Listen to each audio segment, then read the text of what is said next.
আসসালামু আলাইকুম। সবাই কেমন আছেন? আশা করি সবাই ভালো আছেন। আজ আমি রান্না করব গাজরের ফিরনি। তো চলুন মজাদার এই গাজরের ফিরনির রেসিপিটা দেখে আসি। এর জন্য এখানে আমি 1.5 কেজি দুধ নিয়ে নিয়েছি। তো দুধগুলো আমি পানিতে চুবিয়ে রেখেছিলাম লিকুইড হওয়ার জন্য। তো যখন অল্প একটু লিকুইড ছেড়েছে তখন আমি সাথে সাথেই চুলার ভিতরে দিয়ে দিয়েছি। হালকা একটু বরফ আছে, তো এটা চুলার আগুনের তাপেই গলে যাবে। তো আমি একদম দুধটাকে জ্বালিয়ে একদম, যেহেতু এখানে 1.5 কেজি দুধ আছে, আমি 1 কেজির মতো করে নিব।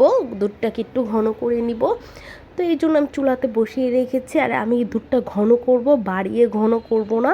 দুধটা বাড়িয়ে ঘন করার থেকে চুলার আঁচটা ঢিম করে রেখে ঘন করলে দুধটা বেশি ভালো হয়। তো আমি 2 ঘন্টার জন্য একেবারে চুলার আঁচটা ঢিম করে রেখে দিয়েছিলাম।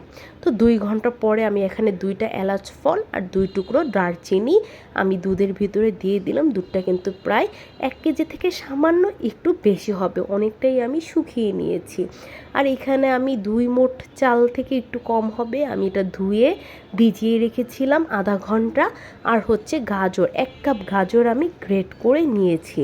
তো আধা ঘন্টা পর চালটাকে আমি ধুয়ে ঝরিয়ে রেখে এরকম আমি একটা থেঁতুনি দিয়ে চালটাকে আমি আধা ভাঙ্গা করে নেব। একেবারে মিহি ফাঁকি করে নিব না, যেহেতু আমি এটা গাজর অ্যাড করব। তার জন্য আমি জাস্ট এটা দিয়ে যতটুকু গুঁড়া করা যায়, এটা দিয়ে কিন্তু ভালোই একদম গুঁড়া গুঁড়া হয়ে যায়। আমি আপনাদেরকে একটু হাতে নিয়ে দেখাচ্ছি যে আসলে এটা কতটুকু গুঁড়ো গুঁড়ো হয়। তো আমি ভেঙে ভেঙে চালগুলোকে সবগুলো এই বাটিটার ভিতরে নিয়ে নিলাম। সবগুলো গুঁড়া করা আমার শেষ হয়েছে। এখন আমি ডাইরেক্ট দুধের ভিতরে এই চালের গুঁড়োগুলোকে দিয়ে দিলাম। এখন খুন্তি দিয়ে খুব সুন্দর করে নাড়াচাড়া দিয়ে দিতে হবে একটু পরপর, না হলে কিন্তু চালটার নিচে পুড়া লেগে যেতে পারে। তার জন্য এই পর্যায়ে একটু পরপরই নাড়া দিতে হবে। আর এখানে আমি ওইখান থেকে একটু দুধ উঠিয়ে রেখেছিলাম চাল দেওয়ার আগে। এখন আমি এখানে গুঁড়ো দুধ দিয়ে দেব। আমি এখানে 4 চামচ গুঁড়া দুধ, আমি চামচ ভরে ভরে 4 চামচ গুঁড়া দুধ নিয়েছি। দেখুন গুঁড়া দুধটাকে খুব ভালোভাবে ফেটিয়ে নিব আমি ওই দুধের সাথে, যেন চাকা অংশ না থাকে। খুব সুন্দর করে মিক্সড করে নিয়ে এখন আমি সরাসরি পাতিলের ভিতরে দিয়ে দিব। তাহলে এই গুঁড়া দুধের ঘ্রাণটা ফিরনির ভিতরে চলে আসে আর খেতে খুবই মজা লাগে। তো এখন খুব ভালো করে আবারও আমি মিক্সড করে দিচ্ছি। চালটাকে কিন্তু আপনাদের একটু পরপরই নাড়া দিতে হবে। আর অপর সাইডে আমি আরেকটা কড়াই নিয়ে নিয়েছি। এখানে আমি ভরে ভরে 2 টেবিল চামচ ঘি দিয়ে দিব। আপনারা আমার ঘিয়ের চামচ দেখেই বুঝতে পারছেন, আমি কিন্তু এখানে একদম ভরে ভরে দিয়েছি। আনুমানিক এখানে পুরো 3 টেবিল চামচ ঘি আছে। তো ঘিটাকে হালকা একটু মেল্ট করে নিব আগে। ঘিটা হালকা মেল্ট হয়ে গেলে আমি এখানে 12 থেকে 15টা কিশমিশ ঘিয়ের মধ্যে দিয়ে দিলাম। জাস্ট 1 মিনিটের মতো আমি ঘিটাকে ভেজে নিব। বেশি ভাজলে কিন্তু কিশমিশগুলো পুড়ে যাবে।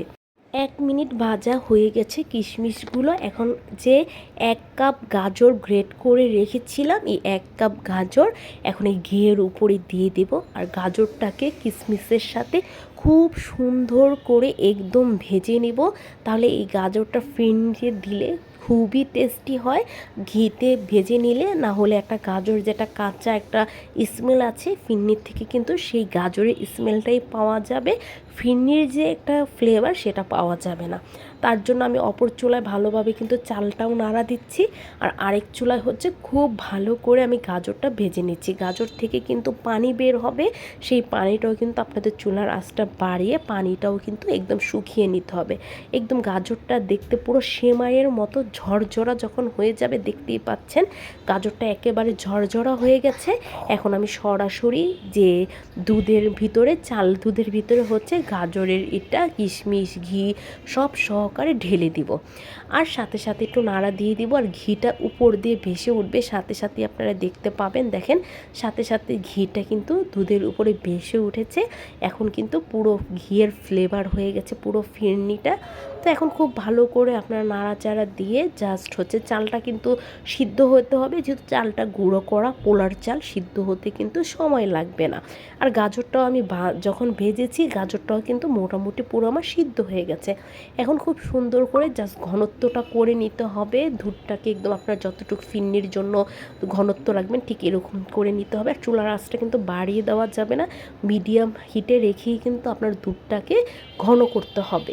তো এই পর্যায়ে যখন গাজর আর চাল পুরোপুরি সিদ্ধ হয়ে গেছে, এখন আমি হাফ কাপের চেয়ে একটু কম চিনি দিয়েছি। যদি মিষ্টি টেস্ট করার পর মনে হয় আর একটু লাগবে তাহলে আমি দিব। আর চাল আর গাজর পুরোপুরি সিদ্ধ না হলে কিন্তু চিনি দেওয়া যাবে না, তাহলে কিন্তু আর চাল আর গাজর সিদ্ধ হতে যাবে না। তো আমি টেস্ট করে দেখলাম আমার মিষ্টির পরিমাণটা একটু কম হয়েছে। তারপর আমি আবারও 4 চামচের মতো চিনি এখানে অ্যাড করলাম। এখন পুরো মিষ্টিটা পুরো পারফেক্ট হয়েছে। তো আপনারা যে যেমন মিষ্টি খান, আমার মিষ্টি তো আর আপনাদের সাথে হবে না, আপনারা যারা যেমন মিষ্টি খাবেন ঠিক তেমনই মিষ্টি দেবেন। আর সবার লাস্টে আমি প্রায় 3 থেকে 4 ফোঁটা একটু কেওড়া জল দিয়ে দিলাম। একদম স্মেলটা পুরো বিয়ে বাড়িতে যে একটা শাহি ফিরনি রান্না করা হয় না, ঠিক সেরকম একটা ফ্লেভার আনার জন্য আমি কেওড়া জলটা ইউজ করেছি। আপনারা যদি এটার ফ্লেভার পছন্দ না হয় চাইলে কিন্তু নাও দিতে পারেন। তো এখন পুরো ঘনত্বটা হয়ে গেছে। আমি নামিয়ে নেওয়ার আগে আমি আবারও 1 চামচ ঘি ভরে ফিরনিটার উপরে দিয়ে দিলাম। এখন জাস্ট ঘিটা মেল্ট হওয়া পর্যন্ত ওয়েট করব। ঘিটা মেল্ট হওয়ার সাথে সাথে কিন্তু চুলাটা অফ করে দিব। তাহলে পুরো ফিরনির থেকে একদম ঘিয়ের ফ্লেভারটা আসবে, মনে হবে যে আপনারা ঘিয়ের ফিরনি খাচ্ছেন, এরকম একটা টেস্ট চলে আসবে।